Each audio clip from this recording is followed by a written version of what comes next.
మొదటి రాజుల గ్రంథం 18వ అధ్యాయం 19వ వచనం.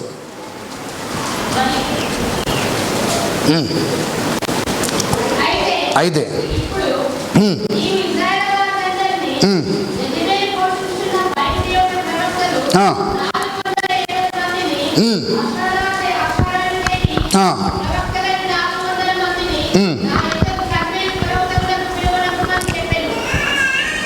దేవుడు ఏలియాతో చెప్పిన మాట, ఏలియా పర్వతం మీద తీసుకురా, పర్వతం ఎక్కువ.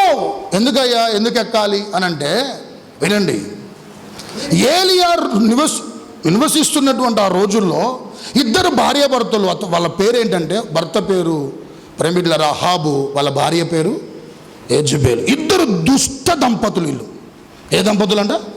దుష్ట దంపతులు. ఈమెమో సీదోను ప్రాంతానికి చెందినటువంటి అమ్మ. మరి ఆమె అందంగా ఉందానో డబ్బు ఉందానో మొత్తానికి తయారు చేసుకుంటాం. ఎవరిని? ఆ యెజబెల్ని. చేసుకున్నాక వివాహమైనాక దేవుడు చిత్తములో ఆ ఇశ్రాయేలు దేశం నడిపించాల్సినటువంటి వారు, ఆ ప్రజలు నడిపించవలసినటువంటి వారు చేయకూడని భయంకరమైన కార్యాలు చేశారు. ఏ దేశంలో? ఇశ్రాయేల్ దేశంలో. ఏం చేశారంటే విగ్రహారాధన. ఏం చేశారంటే విగ్రహారాధనను ప్రవేశపెట్టారు. నాకు ఇది ఒక మాట ఇక్కడ ఆగి మీకు కొన్ని విషయాలు చెప్తా. కొంతమందికి భార్యాభర్తలకి మంచి విషయాల్లో యూనిటీ ఉండదండి. మంచి విషయాల్లో భార్యాభర్తలకి ఏముండదంట, కానీ వ్యర్థమైన వాటికి మాత్రం ఎక్కడ లేని యూనిటీ అండి. అసలు ఎక్కడ చూద్దలవుతుంది, అసలు మామూలుగా ఉండదు యూనిటీ.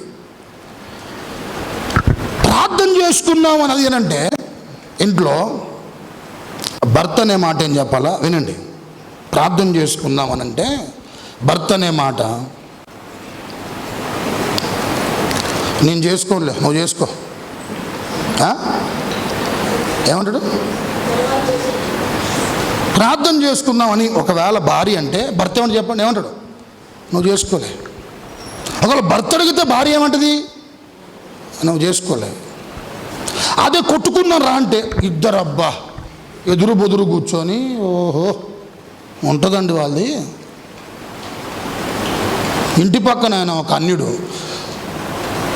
ఆ ఇంటి పక్కనే మరొకరు క్రైస్తవుల కుటుంబం అంట.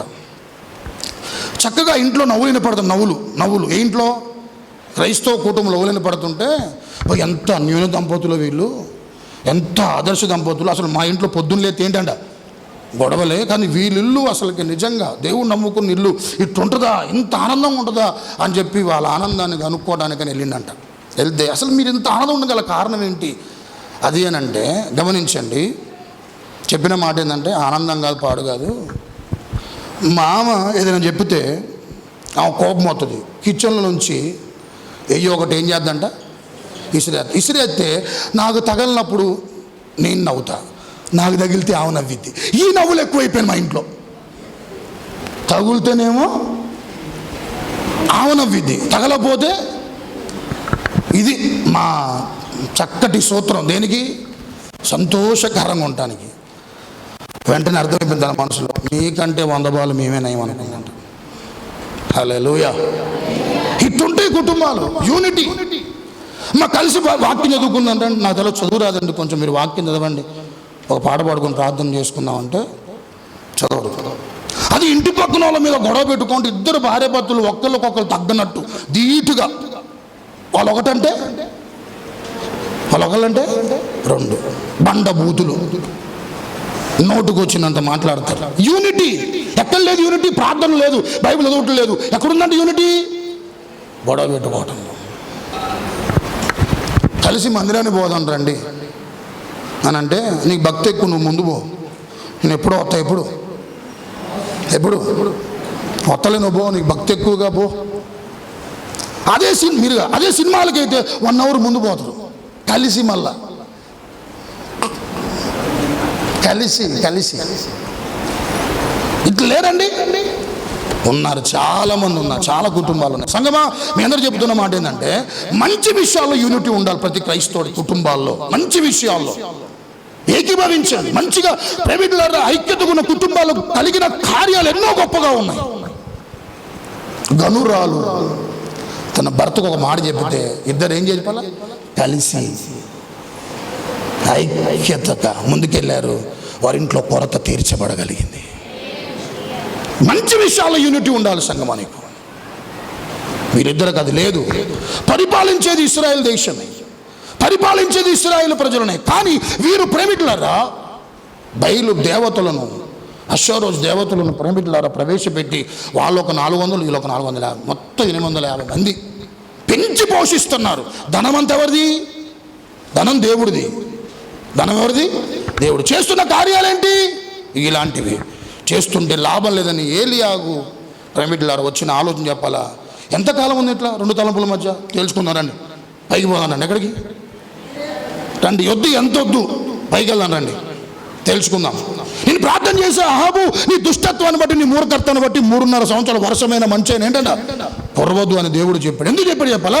ఆ రోజుల్లో బయలు దేవతలు వారు ప్రేమికులారా వారికి వచ్చిన ఆలోచన అంటే పంటలు పండించేది బయలే, చెట్లకు ఫలాలు ఇచ్చేది బయలే, వర్షాలు కురిపించేది ఏంటంట బయలే అని వారు ఉన్న ఆలోచన బట్టి ఏలియా చెప్పిన మాట ఏంటంటే తేల్చుకుందాం ఏంటో అని చెప్పి 3.5 సంవత్సరాలు వర్షం కానీ మంచు కానీ కురవదంటే ఈ మాట చెప్పిన తర్వాత వీళ్ళిద్దరు కోపం వచ్చింది.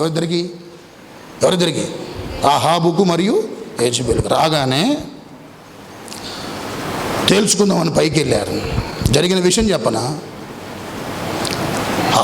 కర్మేలు పర్వతం మీద వినమ్రతతో ప్రార్థన చేశాడు. ఎవరైనా? ఏలియా. చేస్తే ఆకాశం నుంచి అగ్ని వచ్చింది, ఆ కట్టెల మీద బలి పశువును కాల్చింది, కట్టెలు కాల్చింది, కట్టెల కింద ఉన్న గుంతలో ఉన్న నీళ్లను కూడా ఆవిరి చేసింది. ఆవిరి చేసి దేవుడేంటో ఆ కర్మేలు పర్వతం మీద ప్రేమికులారా అక్కడ ఉన్నటువంటి వారందరికీ దేవుడు ఒక ఔన్నత్యం ఏంటో, గొప్పతనం ఏంటో చాటి చెప్పినటువంటి వాడు. ఎవరైనా? ఏలియా. ఏలియా ఆ కొండ శిఖరం ఎక్కావు కదా, నువ్వు వేస్తూ చెప్పుతున్న కేకలు ఏంటంటే, ఒకటి మోషే దేవుడు మాట్లాడే దేవుడు, 2 దేవుడు ప్రార్థనలకు సమాధానం ఇచ్చే దేవుడు. ప్రార్థనలకు అని చెప్పాలి, ప్రార్థనలకు సమాధానం, విజయం ఇచ్చే దేవుడు. హల్లెలూయా. వాళ్ళందరూ శరీరాలు గాయపరుచుకున్నారు, శరీరాలు నలగొట్టుకున్నారు, డముకులు డమారాలు అన్నిటినీ ప్రేమికులారా వారు ఏమేం చెయ్యాలో ఆ బయలును ప్రేమికులారా రావడానికి ఎన్ని చేసినా కూడా ఏ ఒక్కరు కూడా రాలే. కానీ ఒక్కడే ఉన్నాడు. ఎవరైనా? ఏలియా. మనం అనుకుంటాం ఒక్కడే అనుకుంటాం. ఎవరు? ఏలియా. కానీ అక్కడ మనం గ్రహించాలి, సత్యం చెప్పాలా, ఏలియాతో దేవుడు ఉన్నాడు. చెప్పండి, ఎవరున్నారంట? ఏలియాతో. దావీదు ఒక్కడే, కానీ దావీదు గొలియాతును చెప్పడానికి గల కారణం తెలుసా? దావీదుతో దేవుడు ఉన్నాడు. షద్రక్ మెషక్ అబేద్నెగోలు ముగ్గురే ఆ దేశంలో, కానీ 4వ వాడిగా దేవుడు వారి మధ్యలో సంచారం చేశాడు. స్తోత్రాలు చెప్పండి ఇంకొంచెం బిగ్గరగా. హల్లెలూయా.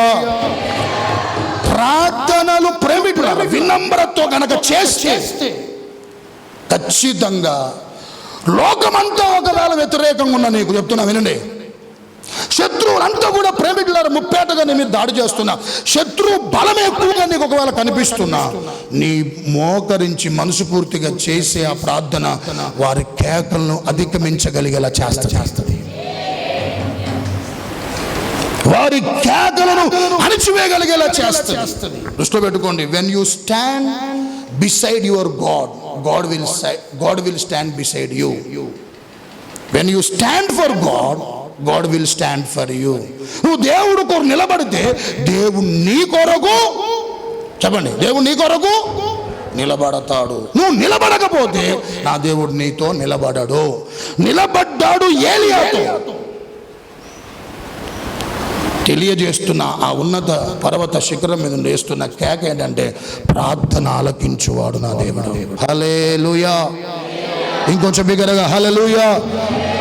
అలాంటి కృపతో ప్రభు నడిపించి ఆశీర్వదించును గాక.